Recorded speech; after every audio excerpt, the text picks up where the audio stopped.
10 र 11 गते चितवनमा हामी 22औं राष्ट्रिय सम्मेलन आयोजक समितिको बैठक बस्यौं, पूर्ण बैठक बस्यौं।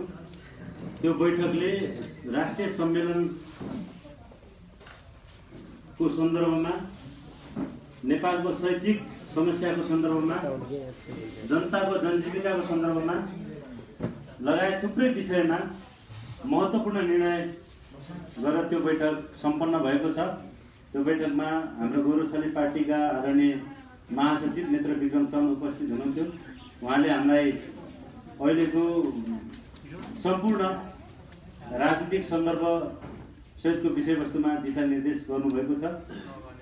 त्यो सबै महत्त्वपूर्ण विषयलाई संश्लेषित गर्दै आज हामीले पत्रकार सम्मेलन गर्न गइरहेका छौँ। हामीलाई आशा छ यो रिपोर्टर्स क्लब मार्फत हामीले हाम्रो विषयवस्तुहरू नेपालका 3 करोड आदरणीय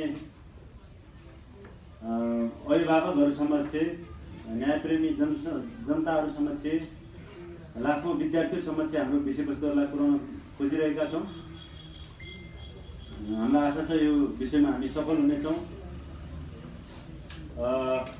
उपस्थित सम्पूर्ण साथीहरूलाई मैले यहाँ सरस्वती यो धेरै लामो मैले यहाँ गर्ने छैन। हाम्रो विषयवस्तु हाम्रो सङ्गठनका अध्यक्षले सविस्तार राख्नुहुनेछ। त्यसो भए पनि हामीले गरेका महत्त्वपूर्ण निर्णयको सन्दर्भमा मैले तपाईँहरूको बिचमा प्रेस विज्ञप्ति हामीले बनाएका छौँ। त्यो विज्ञप्ति सरस्वती पढेर सुनाउँदैछु। अखिल नेपाल राष्ट्रिय स्वतन्त्र विद्यार्थी युनियन क्रान्तिकारी केन्द्रीय समिति प्रेस विज्ञप्ति।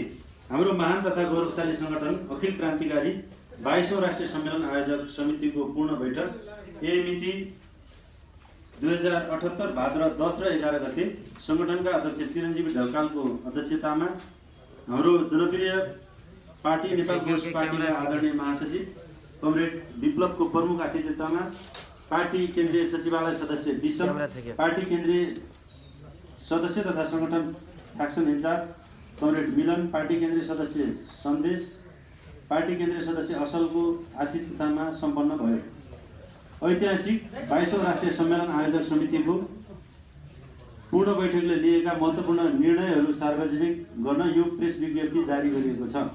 नम्बर 1, कमरेड चिरञ्जीवी ढकालको संयोजकत्वमा 38 सदस्यीय 22औं राष्ट्रिय सम्मेलन आयोजक समितिको गठन गरिएको छ। नम्बर 2, सङ्गठनको 22औं राष्ट्रिय सम्मेलन आगामी 2078 असोज 6, 7 र 8 गते वैज्ञानिक समाजवादी व्यवस्थाका लागि एकीकृत जनक्रान्ति हाम्रो आन्दोलन, वैज्ञानिक समाजवादी शिक्षा प्राप्तिका लागि 22औं राष्ट्रिय सम्मेलन भन्ने मूल नाराका साथ पोखरामा गर्ने निर्णय गरिएको छ। नम्बर 3, 22औं राष्ट्रिय सम्मेलनसँग सम्बन्धित निम्न उपसमितिहरू गठन गरिएको छ। क, विधान तथा प्रतिवेदन लेखन उपसमिति, संयोजक चिरञ्जीवी ढकाल, सदस्यहरू प्रकाश शाही, वीरेन्द्र विक, मिलन राई, वीरेन्द्र शाह, शारदा भण्डारी। ख, जनपरिचालन स्वयंसेवक तथा प्रचार प्रसार उपसमिति, संयोजक रुद्र भट्टराई, सदस्यहरू नरेन्द्र विक, नवराज भट्ट, मदन चन्द, पुष्प न्यौपाने कोशी, प्रीतिमा चौधरी। ग, व्यवस्थापन उपसमिति, संयोजक प्रकाश शाही, सदस्यहरू मिलन राई, नवराज भट्ट, अटल पाण्डे, सुरेन्द्र बस्नेत। ग, आर्थिक उपसमिति, संयोजक नरेन्द्र विश्वकर्मा, सदस्यहरू कलम बडुवाल, ललित विक र सबै क्षेत्रीय समन्वय समितिका संयोजकहरू। म, अतिथि व्यवस्थापन उपसमिति, संयोजक सन्तोषी भट्टराई, सदस्यहरू रूपा बुढा, अटल पाण्डे, नतासा सुवेदी। च, वैज्ञानिक समाजवादी शिक्षा अध्ययन उपसमिति, संयोजक प्रकाश शाही, सदस्यहरू नरेन्द्र विक, मिलन राई। 4, वर्तमान दलाल पुँजीवादी शिक्षा प्रणालीको विकल्पमा राजनीतिज्ञ, विद्यार्थी, अभिभावक, शिक्षाविद, सम्बन्धित विषयका विज्ञहरू, शिक्षक लगायत सरकारसँग छलफल र अन्तर्क्रिया गरी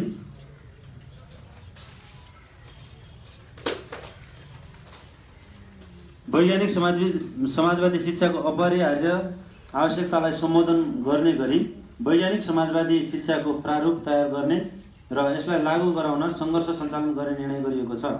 साथै यस गौरवपूर्ण राष्ट्रिय सम्मेलनको सन्दर्भमा बैठकले शिक्षा, शैक्षिक आन्दोलन, राष्ट्रियता र जनजीविकासँग सम्बन्धित निम्न विषयहरूमा सङ्घर्ष केन्द्रित गर्ने निर्णय गरेको छ।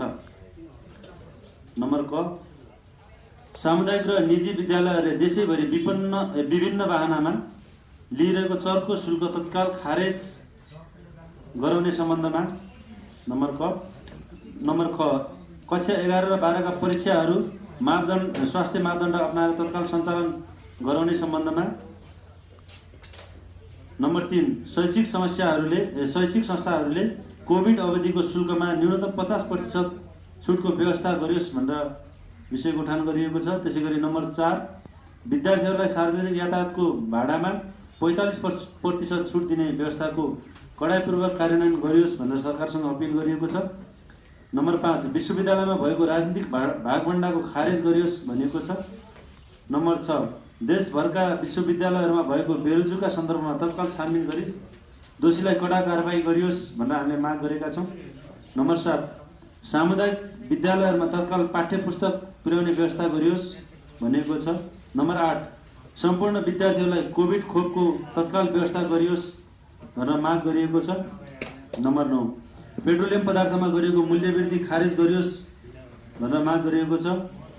नम्बर 10, देशव्यापी बाढी, पहिरो, डुबान लगायतका प्राकृतिक प्रकोपमा परेका जनतालाई राहत, उद्धार तथा तत्काल उपयुक्त व्यवस्थापनको प्रक्रिया अगाडि बढाइयोस् भनेर सरकारसँग जोरदार माग गर्दछौँ। त्यसैगरी नम्बर 11, जयसिंह धामीको हत्याको सत्य तथ्य छानबिन गरी दोषीलाई कडा कारबाही गरियोस् भनेर सरकारसँग माग गरिएको छ। नम्बर 12, 2077 फाल्गुन 20 गते नेपाल कम्युनिस्ट पार्टी र नेपाल सरकार बीच भएको 3 बुँदे सहमति तत्काल कार्यान्वयन गरियोस् भनेर माग गरिएको छ। क्रान्तिकारी अभिवादन सहित 13 भाद्र 2078, चिरञ्जीवी ढकाल, संयोजक 22औं राष्ट्रिय सम्मेलन आयोजक समिति। यसरी हाम्रो गौरवशाली संगठन अखिल क्रान्तिकारीले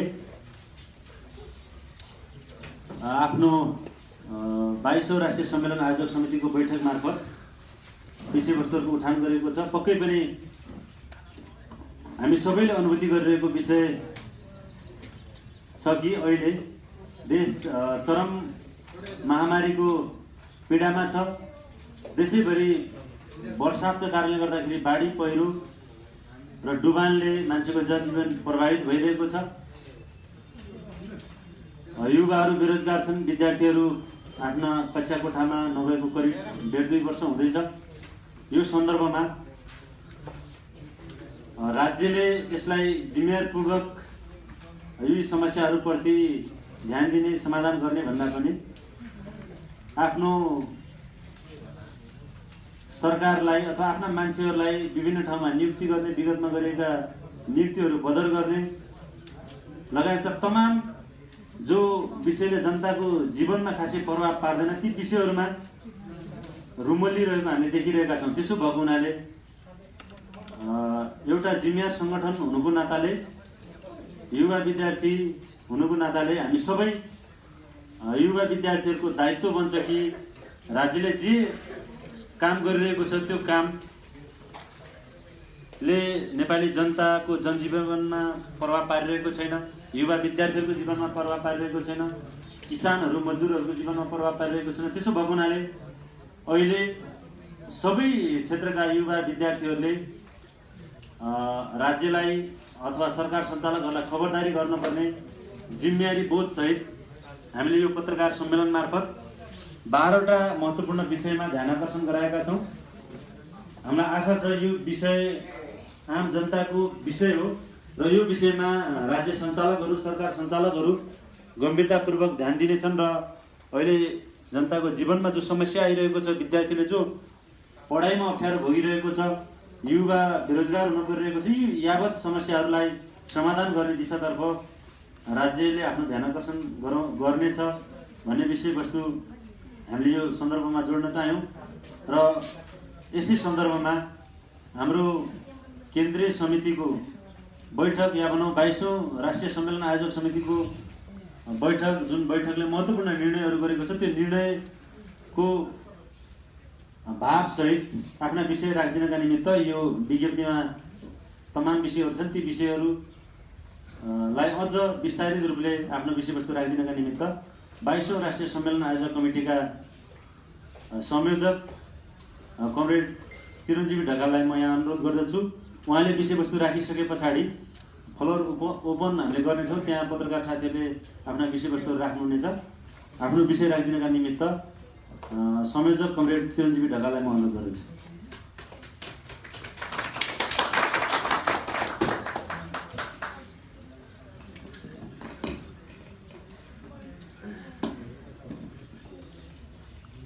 धन्यवाद एवं यो पत्रकार सम्मेलनका सञ्चालक एवं हाम्रो सङ्गठनका सहयोगदा महासचिव कमरेड, यो पत्रकार सम्मेलनमा उपस्थित हाम्रो महान तथा गौरवशाली सङ्गठन अनिराश्रमी क्रान्तिकारीका केन्द्रीय पदाधिकारी, सचिव, कोषाध्यक्ष, सचिवालयका कमरेडहरू र केन्द्रीय समितिका सहयोगका कमरेडहरू, उपस्थित तपाईँ पत्रकार साथीहरू र विभिन्न चाहिँ तह तबकामा रहेर सङ्गठनमा क्रियाशील तपाईँ सहयोगका साथीहरू र अन्य मित्रहरू, यहाँहरू सबैलाई म हाम्रो सङ्गठन अनिराश्रमी क्रान्तिकारीको केन्द्रीय समितिको तर्फबाट तपाईँहरूलाई क्रान्तिकारी न्यानो अभियान टक्राउँछु, स्वीकार्नुहोस्, लाल सलाम। पत्रकार साथीहरू, हामी हाम्रो सङ्गठनको अनिराश्रमी क्रान्तिकारीको 22औं राष्ट्रिय सम्मेलनको पूर्व सन्ध्यामा छौँ। भर्खरै हामीले गएको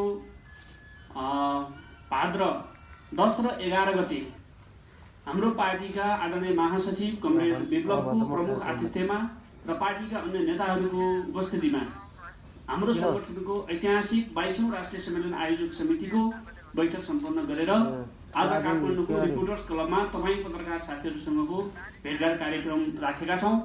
यो कार्यक्रममा तपाईँ जो पत्रकार साथीहरू, मित्रहरू यहाँ आउनुभएको छ, हाम्रो निम्तालाई स्वीकारेर यहाँहरू सबैलाई सर्वप्रथम म सङ्गठनको तर्फबाट धेरै धेरै धन्यवाद व्यक्त गर्न चाहन्छु।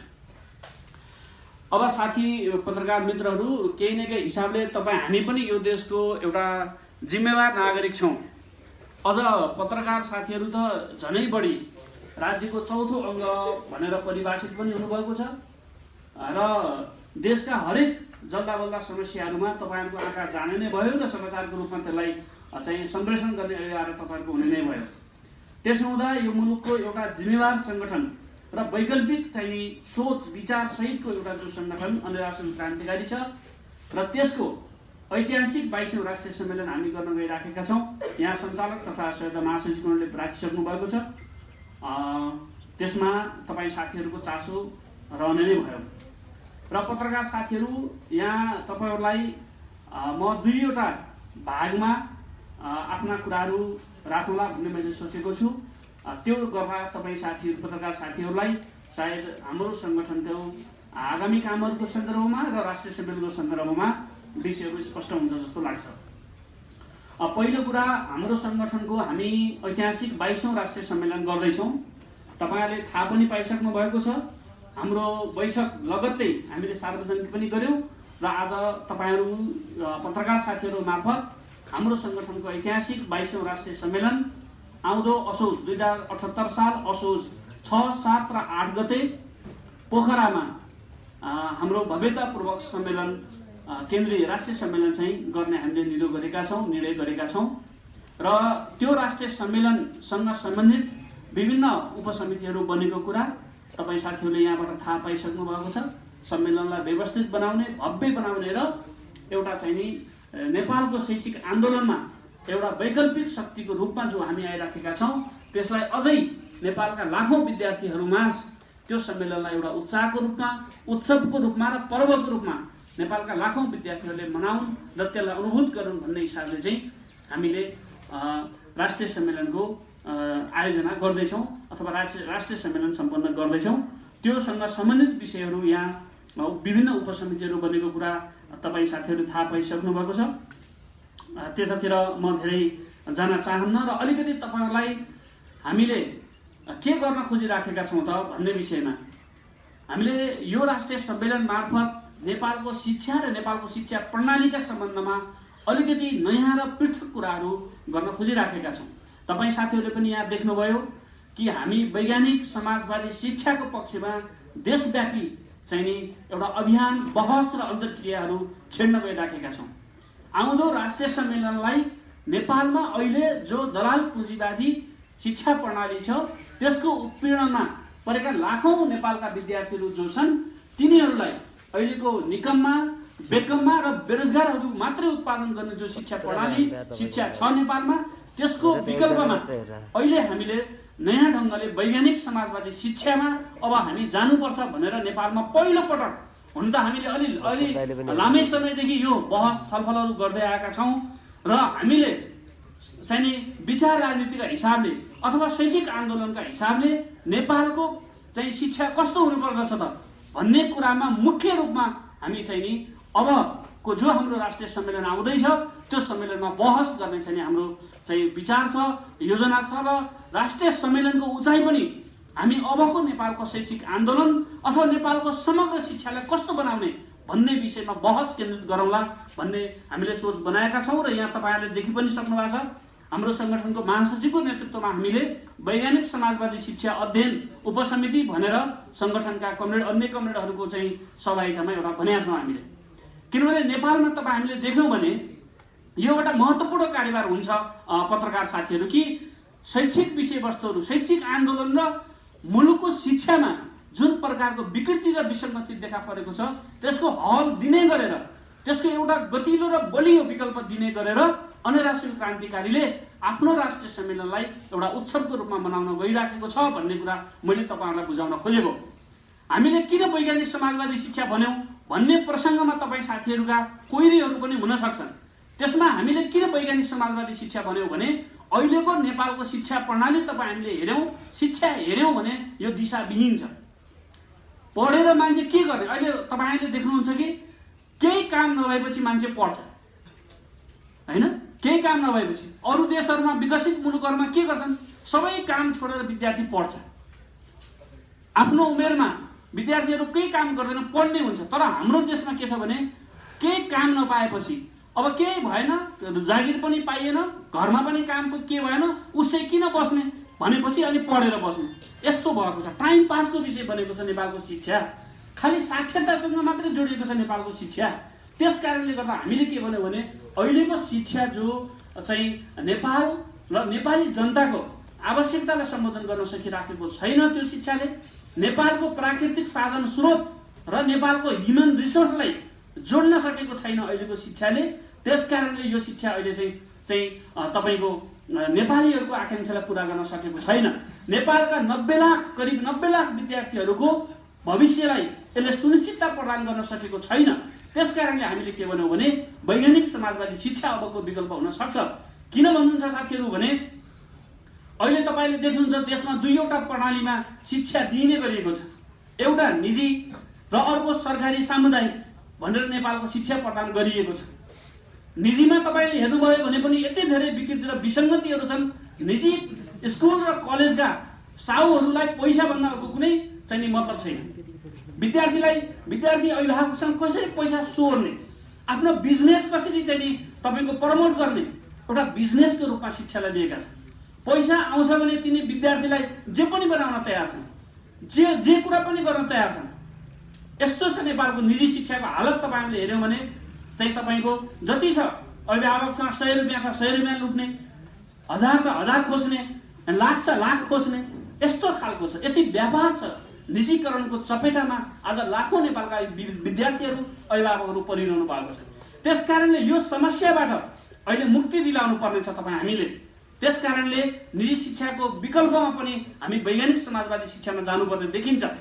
अर्को हामीले के भन्यौँ भने नेपालमा सरकारी स्कुलहरू अथवा कलेजहरू अथवा विश्वविद्यालयहरूको अवस्था तपाईँ हामीले हेऱ्यौँ भने यति नाजुक छ कि त्यो कल्पनै गर्न सकिन्न।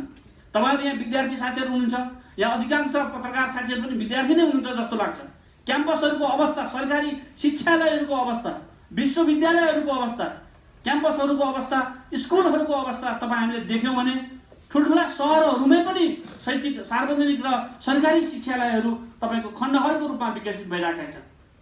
त्यहाँ चाहिँ राम्रो गुणस्तरीय शिक्षा पाइँदैन भन्ने कुरा अब सामान्य मजदुरले पनि बुझेको छ। भारी बोकेर भए पनि बालुवा चालेर भए पनि आज मान्छेको आवश्यकता के छ भने बोर्डिङ स्कुलहरूमा पढाउनु पर्ने, प्राइभेट क्याम्पसहरूमा पढाउनु पर्ने बाध्यता छ अभिभावकको आजको दिनमा।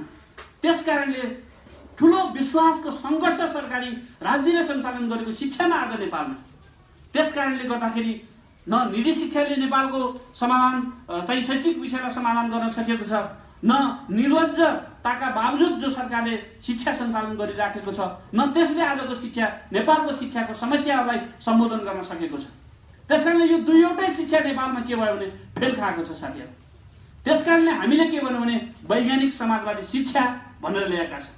अब यसको हामी अध्ययन गरिराखेका छौँ, अनुसन्धान गरिराखेका छौँ, यसका विज्ञहरूसँग हामी छलफल कुराकानीहरू पनि हामीले गरिराखेका छौँ। र नेपालमा हामीले भनेको वैज्ञानिक समाजवादी शिक्षा कस्तो हुने त, तपाईँहरूलाई अहिले छोटोमा हामीले एउटा कन्सेप्ट बनाएका छौँ।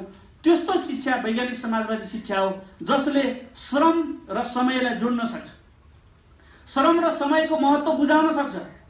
त्यस्तो शिक्षा वैज्ञानिक समाजवादी शिक्षा हो भनेर हामीले अहिले भनेका छौँ। जो श्रमसँग जोडिएको हुन्छ, जो उत्पादनसँग जोडिएको हुन्छ, त्यो शिक्षा। अहिले तपाईँ हामीले हेऱ्यौँ भने के छ भने मान्छे जति जति माथिल्लो क्लास पढ्दै पढ्दै जान्छ त्यति त्यति मान्छे श्रमबाट कट्दै जान्छ, काम गर्नु पर्दैन, कामबाट मान्छेलाई घृणा लाग्छ के। तपाईँ हामीले देखाएको छौँ नि, जति पढ्यो त्यति कामबाट श्रमबाट मान्छे चाहिँ नि विमुख हुँदै गइराखेको छ। त्यस कारणले गर्दा के छ भने श्रमप्रति सम्मान गर्ने, श्रमलाई सम्मान गर्ने, अहिले विज्ञान र प्रविधिको 21औं शताब्दीको युगमा समयलाई बुझ्न सक्ने त्यस्तो खालको शिक्षा प्रणाली, त्यस्तो खालको शिक्षालाई केन्द्रित गरेर राखेर हामीले के भनेका छौँ भने यो हो वैज्ञानिक समाजवादी शिक्षा भनेर भनेका छौँ। त्यस कारणले गर्दाखेरि त्यो वैज्ञानिक समाजवादी शिक्षाले मात्रै के गर्नेछ भने नेपालको अहिले जो शैक्षिक समस्याहरू छ, निजीकरणको समस्या छ, माफियाकरणको समस्या चाहिँ छ, व्यापारीकरणको समस्या छ, हुने खानेका छोराछोरीहरूले पढ्न पाएका छन्, भए खानेका छोराछोरीहरूको अवस्था नाजुक छ। तपाईँहरूले देखाएका छौँ अहिले पनि नेपालमा करिब 8% बालबालिकाहरू स्कुल जाने उमेर समूहका बालबालिकाहरू स्कुलबाट चाहिँ वञ्चित भएका छन् हैन। तपाईँ हेरौँ मेडिकल शिक्षामा त्यस्तै विकृति विसङ्गति छ, इन्जिनियरिङ शिक्षामा त्यस्तै छ, अरू थुप्रै प्राविधिक शिक्षाहरूमा के छ भने ठुलो सङ्कट छ। त्यसकारण नेपालको समग्र शिक्षालाई एउटा सही दिशा र गति दिनको लागि पनि हामीले के भनेका छौँ भने वैज्ञानिक समाजवादी शिक्षा भनेका छौँ। यदि हामीले राम्रोसँग बुझाउन सक्यौँ, हामी बनाउँदैछौँ, अनुसन्धान गर्दैछौँ, त्यो भयो भने के हुन्छ भने तपाईँको वैज्ञानिक समाजवादी शिक्षाको लागि नेपालका लाखौँ युवा विद्यार्थीहरू सडकमा आउनेछन् र आफ्नो भविष्यको लागि यो राज्यको विकृति विसङ्गतिका विरुद्ध सङ्घर्ष गर्नेछन् भन्ने हामीलाई एउटा पुरा विश्वास छ साथीहरू। पत्रकार मित्रहरू, मैले यो तपाईँलाई हामी किन राष्ट्रिय सम्मेलन गर्दैछौँ भन्दा एउटा नेपालको शिक्षा सम्बन्धमा, शैक्षिक आन्दोलनमा, शैक्षिक विषयवस्तुमा रहेर एउटा महत्त्वपूर्ण कार्यभार हामी पुरा गर्दैछौँ। त्यस कारणले पनि यो राष्ट्रिय सम्मेलन गौरवपूर्ण र ऐतिहासिक रहन्छ भन्ने कुरा म यहाँ साथीहरूलाई राख्न चाहन्छु। र अरू सङ्गठनात्मक कार्यभारहरू हुन्छन्, अरू यसको इतिहाससँग सम्बन्धित कार्यभारहरू हुन्छन् र यसले आफ्ना आगामी दिनहरूमा जुन राजनीतिक लाइन र वैचारिक विषयलाई यसले आत्मसात गर्छ त्यसको पनि एउटा चाहिँ गहनतम चाहिँ छलफल हुन्छ, बहस हुन्छ भन्ने कुरा म यहाँ तपाईँ साथीहरूलाई राख्न चाहन्छु। अर्को दोस्रो विषय छ यहाँ हामीले अहिले नेपालको जो जल्लो बल्दो विषय छ त्यो विषयमा हाम्रो सङ्गठनको यो राष्ट्रिय सम्मेलन आयोजक समितिले आफ्नो गम्भीर ध्यानाकर्षण भएको छ र हामीले त्यहाँ निर्णयहरू गरेका छौँ र त्यहाँ सरकारलाई अथवा राज्य सत्तासीनहरूलाई हामीले चाहिँ दबाब स्वरूप अहिले हाम्रो सङ्गठनले हाम्रो राष्ट्रिय सम्मेलनलाई आन्दोलनमय बनाउने, आन्दोलनको सङ्घर्ष बनाउने अथवा आन्दोलनको सङ्घर्षको चाहिँ सम्मेलन बनाउने भन्ने हिसाबले हामीले यहाँ थुप्रै विषयवस्तु राखेका छौँ साथीहरू। अहिले तपाईँले देख्नुहुन्छ देशमा कोभिड महामारीको कारणले, बाढी पहिरो आदि इत्यादिको कारणले हाम्रा अभिभावकहरू, हाम्रा विद्यार्थीहरू कति प्रकारले छन्। तपाईँ कतिपय साथीहरू काठमाडौँमा चाहिँ घर भाडामा बस्नुहुन्छ, घर भाडाको कत्रो ठुलो समस्या छ। हामीले विगतदेखि देख्दै आएको छौँ, आफ्नो कोठाको माया मारेर विद्यार्थीहरू घर फर्केका छन्। सर्टिफिकेटहरू कोठामा छ, सर्टिफिकेटको माया मारेर सर्टिफिकेट गए जाओस् भनेर पैसा तिर्न नसकेपछि विद्यार्थीहरू गाउँ फर्केका छन्। यस्तो बिजोग छ। तर अहिले यो राज्य, यो सरकार तपाईँहरूले हेऱ्यौँ भने यो नतमस्तक छ। यसले नेपालका लाखौँ विद्यार्थीहरूको समस्या हल गर्न सकेका छैन। यस्तो पीडा भएको बेलामा नेपालका यस्ता लाखौँ युवा विद्यार्थीहरू चाहिँ नि यति धेरै पीडित भइरहनु परेको बेलामा उल्टो अहिले तपाईँले हेर्नुभयो भने निजी स्कुल कलेजहरूले त लुटेकै छन्, ठगेकै छन् विद्यार्थीहरूलाई। यस्तो चाहिँ नि तपाईँको यो सङ्कटको घडीमा अहिले सामुदायिक विद्यालयमा तपाईँले हेर्नुभयो भने देशव्यापी रूपमा चाहिँ नि तपाईँको शुल्क लिएर पढाइन्छ। नेपाली भाषा र अङ्ग्रेजी भाषाको नाममा सामुदायिक र सरकारी विद्यालयहरूमा पनि त्यहाँ वर्गको सिर्जना गरिँदैछ। पैसा तिर्नेहरू अथवा अझै धेरै पैसा तिर्नेहरू इङ्ग्लिस मिडियममा पढ्ने, पैसा नभएकाहरू अथवा थोरै मात्रै पैसा तिर्न सक्नेहरू सरकारी नेपाली मिडियममा पढ्ने, यस्तो विकृति तपाईँ हामी सरकारी स्कुलहरूमा देखिराखेका छौँ, सामुदायिक विद्यालयहरूमा देखिराखेका छौँ। त्यसकारणले हाम्रो सङ्गठनको केन्द्रीय समितिको जो चाहिँ 22औं राष्ट्रिय सम्मेलन आयोजक समितिले यो विषयमा गम्भीरतापूर्वक बोलेको छ र यो विषयलाई राज्यले सरकारले छिटोभन्दा छिटो हल गरोस्। मौलिक अधिकारको रूपमा शिक्षालाई संविधानमा लेख्ने तर जनता र अभिभावक र विद्यार्थीलाई लुट्न नछोड्ने यो अनैतिक काम राज्यले नगरोस् भनेर हामीले हाम्रो बैठकमा निर्णय गरेका छौँ र तपाईँ साथीहरू पत्रकार साथीहरू मार्फत यो कुरा सार्वजनिक हामी गर्न चाहन्छौँ। अब दोस्रो कुरा हामीले भनेका छौँ कक्षा 11 र 12 का तपाईँको करिब 9 लाख विद्यार्थीहरूको अवस्था तपाईँले हेर्नुभयो भने बिजोग छ। परीक्षा कहिले हुने हो थाहा छैन, पढ्यो अनि 4 दिन 5 दिन अगाडि परीक्षा स्थगित भनिदिन्छ।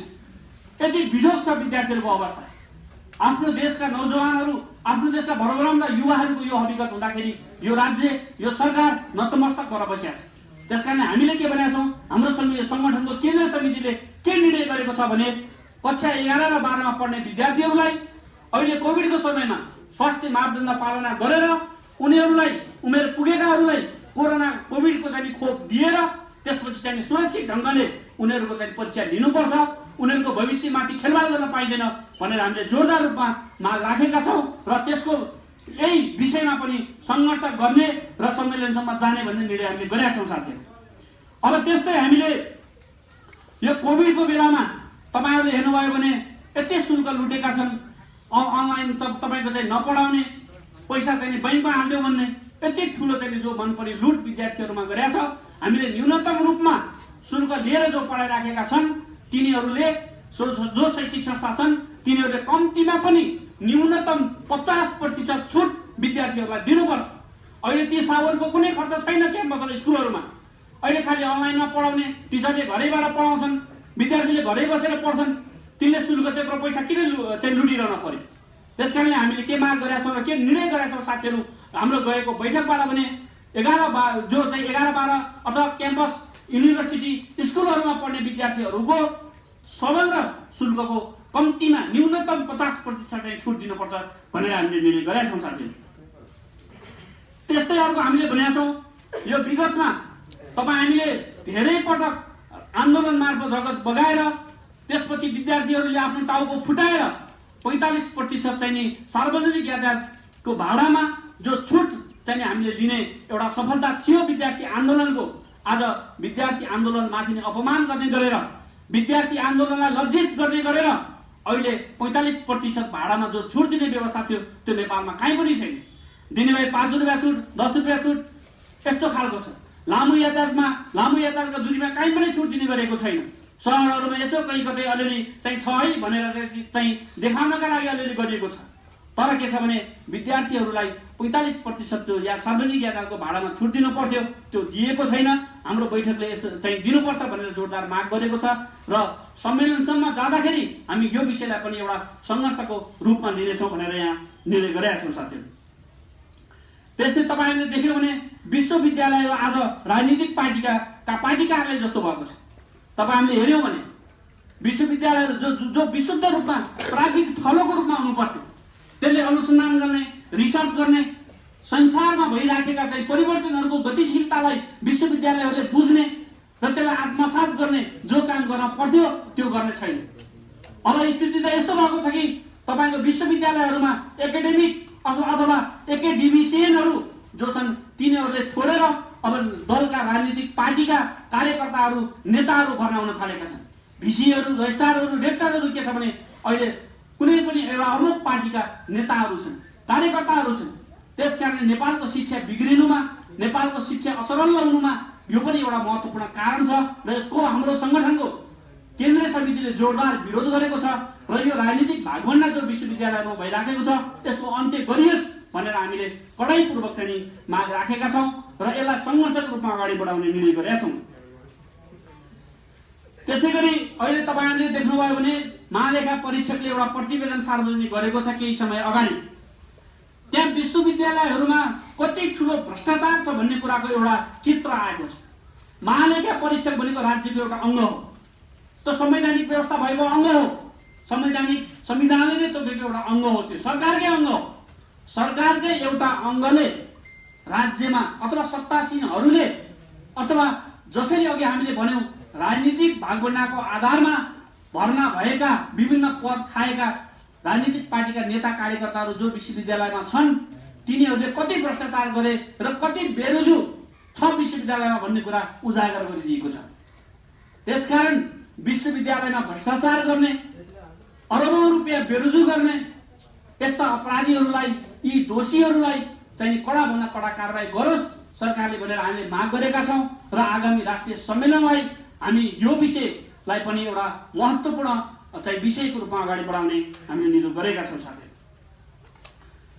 अब त्यसैगरी अहिले तपाईले हेर्नुभयो भने नेपालमा शैक्षिक सत्र सुरु भएको 5-6 महिना करिब 5 महिना पूरा हुन लाग्यो, तर अहिले पनि तपाईका 17-18 वटा जिल्लाहरूमा हाम्रा नानी बाबुहरूले पाठ्य पुस्तक पाएका छैनन्। पोहोर साल हामीले भन्यौं, पोहोर साल हामीले दबाब पनि दियौं, त्यो केही समय हाम्रो दबाबको कारणले अलि चाँडो पुगेका थियौं। यो पटक पनि हामीले भन्यौं, तर कोभिडको बहानामा, बाढी पहिरोको बहानामा अहिले पनि ती हाम्रा भाइ बहिनीहरूले चाहिँ पाठ्य पुस्तक प्राप्त गर्न सकेका छैनन्। त्यसकारणले राज्यले यस्तो निर्दयता प्रदर्शन नगरोस्, आफ्ना चाहिँ विद्यार्थीहरूलाई समयमै पाठ्य पुस्तक दिनुपर्नेछ। यदि दिएन भने हामीले यो विषयलाई लिएर पनि सङ्घर्ष सञ्चालन गर्ने र यो काममा जो गैर जिम्मेवार कर्मचारीहरू छन्, प्रकाशकहरू छन्, तिनीहरूको विरुद्ध सङ्घर्ष गर्ने हामीले निर्णय गरेका छौं। त्यो कुरा पनि म यहाँ साथीहरूलाई राख्न चाहन्छु। त्यसैपछि विद्यार्थीहरूलाई खोप दिने भनिएको छ, तर यो अमूर्त छ। विद्यार्थीहरूलाई, उमेर पुगेका विद्यार्थीहरूलाई, प्लस 2 का विद्यार्थी, क्याम्पसका विद्यार्थीहरूलाई खोप दिने भनिएको छ, तर यसको व्यवहारिक रूपमा वस्तुनिष्ठ ढङ्गले सही ढङ्गले कार्यान्वयन भएको छैन साथीहरू। अहिले पनि उनका आफन्तहरूलाई, उनका इष्टमित्रहरूलाई, चिनजानका मान्छेहरूलाई, आफ्ना कार्यकर्ताहरूलाई बोलाइ खोप दिएको छ, तर नेपालका लाखौं जो विद्यार्थीहरू अहिले पनि खोप विहीन छन् र कोभिड-19 को चाहिँ जोखिममा छन्। त्यसकारणले हाम्रो संगठनको केन्द्रीय समितिले के निर्णय गरेको छ भने नेपालका लाखौं विद्यार्थीहरू जो कोभिडको जोखिममा छन् तिनीहरूलाई तत्काल कोभिडको खोप उपलब्ध गराइयोस् भन्ने निर्णय गरेका छौं। त्यसैगरी अहिले पछिल्लो पटक तपाईले हेर्नुभयो भने यति धेरै यो पेट्रोलियम पदार्थमा मूल्य वृद्धि गरिएको छ, त्यसको पनि हाम्रो संगठनले काठमाडौँमा बैठक बस्नुभन्दा अगाडि नै हामीले चाहिँ ठुल्ठुला प्रदर्शनहरू पनि गर्यौं, ज्ञापन पत्रहरू पनि दियौं, तर यो दलालहरूलाई, भ्रष्टहरूलाई चाहिँ नि यो लातको भूतबातले मान्दैन भने जस्तो भनेर नसुन्ने भए। त्यसकारणले अहिले हामीले हाम्रो संगठन केन्द्रीय समितिबाटै यो विषयलाई एउटा मुख्य मुद्दाको रूपमा अगाडि लिएर जाने र आइपरेको सङ्घर्ष सञ्चालन गर्ने भन्ने निर्णय चाहिँ यहाँ गरेका छौं साथै। त्यसैगरी अहिले तपाईले हेर्यो भने जनताको सुख दुःखको साथी हुनुपर्ने हो नि सरकार, राज्य, तर बाढी पहिरो डुबानमा परेर लाखौं नेपाली जनताहरू कति आक्रान्त छन्, मानवीय क्षति भएको छ, मान्छेहरू बेपत्ता भएका छन्, बाढीले बगाएको छ मान्छेहरूलाई, घरबार विहीन भएका छन्, राज्य बेखबर छ। राज्य सिंहदरबार वरिपरि छ, राज्य काठमाडौँ केन्द्रित छ, तर नेपालका लाखौं नेपाली जनताले पाएको दुःख, परेशानी र हैरानीमा सरकार साथ दिन सकेको छैन।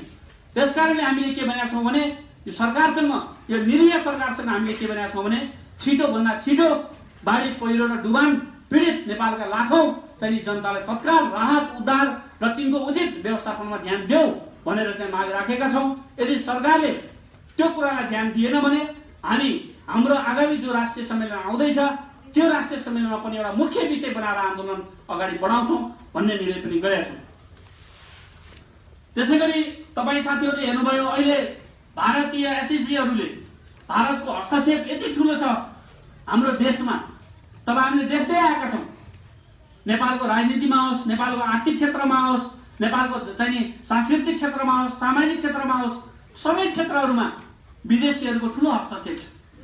त्यति मात्रै होइन, नदेखिने गरी हस्तक्षेप मात्रै होइन, देखादेख मान्छे मार्ने सम्मका अपराध भारतीय शासकहरूले गरिराखेका छन्। भारतीय एसएसबीका चाहिँ ती दानवहरूले गरिराखेका छन्।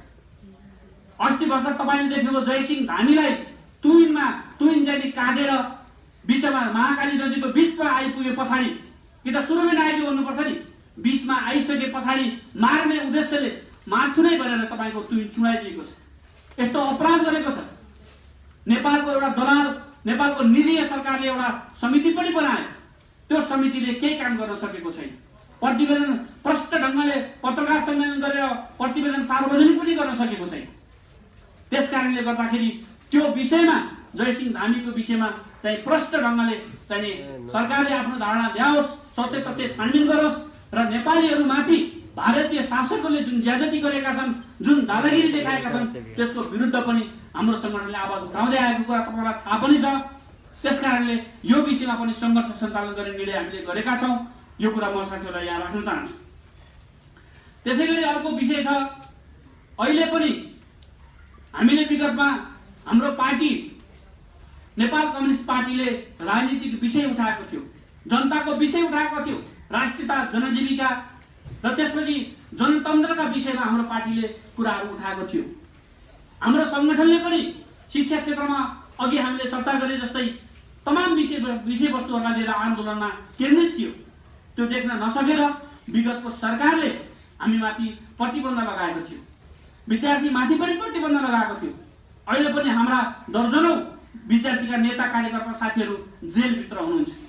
हाम्रो पार्टीसँग गएको 77 साल फागुन 20 गते हाम्रो पार्टी नेपाल कम्युनिस्ट पार्टी र नेपाल सरकारले 3 बुँदे समझदारी भयो, तर अहिलेसम्म त्यो समझदारी कार्यान्वयन गरेको छैन। सरकार उदासीनता देखाएको छ।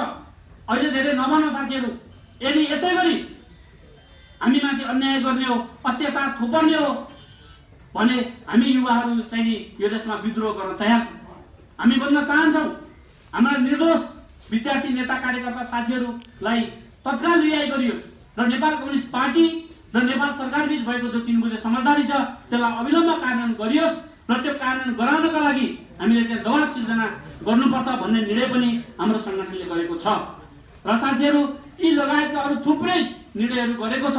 हाम्रो सङ्गठनले तपाईँ पत्रकार मित्रहरूलाई हामीले यो कुराको जानकारी गराउनको लागि, सार्वजनिक गराउनको लागि यो पत्रकार सम्मेलनको आयोजना गर्यौँ। तपाईँ पत्रकार साथीहरू यहाँ उपस्थित हुनुहुन्छ र तपाईँ साथीहरूलाई हामी अबको राष्ट्रिय सम्मेलन मार्फत नेपालमा शैक्षिक आन्दोलनलाई एउटा महत्त्वपूर्ण हिस्साको रूपमा अगाडि बढाउनेछौँ र तपाईँ साथीहरूलाई पनि हामी हाम्रो 22औं राष्ट्रिय सम्मेलन जो पोखरामा हुन गइराखेको छ असोजको 6, 7 र 8 गते तपाईहरुलाई पनि म यो पत्रकार सम्मेलन मार्फत निम्तो दिन चाहन्छु। तपाईहरु आउनुहोला र सँगै जाने भए पनि साथीहरूले भन्न सक्नुहुन्छ, आफ्ना कुराहरू चाहिँ राख्न सक्नुहुन्छ र गएर एकपटक तपाईँ पत्रकार सबै युवा साथीहरू लागेर अखिल क्रान्तिकारीको यो राष्ट्रिय सम्मेलनलाई एउटा पर्वको रूपमा मनाऊ र नेपालमा एउटा वैज्ञानिक शिक्षाको खोजी गरौँ, जो हामीले वैज्ञानिक समाजवादी शिक्षा भनेका छौँ त्यसमा अग्रसर हौँ र आगामी दिनमा शैक्षिक आन्दोलनलाई एउटा गतिशील बनाएर अगाडि लिएर जाउँ भन्ने कुराहरू म यहाँ राख्न चाहन्छु। यिनै निर्णय हाम्रो महान तथा गौरवशाली सङ्गठन अखिल क्रान्तिकारीले आफ्नो 22औं राष्ट्रिय सम्मेलन आयोजक समितिको बैठकमा चाहिँ त्यहाँ निर्णय गर्यौँ। हाम्रो पार्टीका आदरणीय महासचिव विप्लव कमरेड त्यहाँ उपस्थित हुनुहुन्थ्यो। उहाँले अहिलेको समसामयिक राजनीतिको बारेमा, अहिलेको विश्व राजनीतिको बारेमा, अहिलेको नेपाली जनताका समस्याहरूको बारेमा र युवा विद्यार्थीहरूको कार्यभारहरूको बारेमा चाहिँ आफ्ना सार्वजनिक मन्तव्यहरू राख्नु भएको थियो। त्यसैगरी अरू हाम्रो पार्टीका आदरणीय लिडर कमरेडहरूले पनि युवा विद्यार्थीहरूलाई प्रशिक्षित गर्नुभएको थियो। यो कुरा तपाईँ साथीहरूलाई जानकारी गराउँदै अहिले मैले यहाँबाट राख्ने विषयलाई यति राख्छु। अब साथीहरूका हामीले उठाएका विषयवस्तुहरूमा केही क्वेसन्सहरू छन्, क्वेरीहरू छन्, जिज्ञासाहरू र सुझावहरू छन् भने हामीलाई केन्द्रित गर्नुहुनेछ भन्ने कुरा पनि म यहाँ राख्न चाहन्छु। र तपाईँ साथीहरूका केही क्वेरीहरू छन् भने हामी सुन्छौँ र त्यसको उत्तर दिने कोसिस पनि गर्छौँ भन्दै मैले आफ्नो विषय यहीँ टुङ्ग्याउँछु। धन्यवाद। लाल सलाम।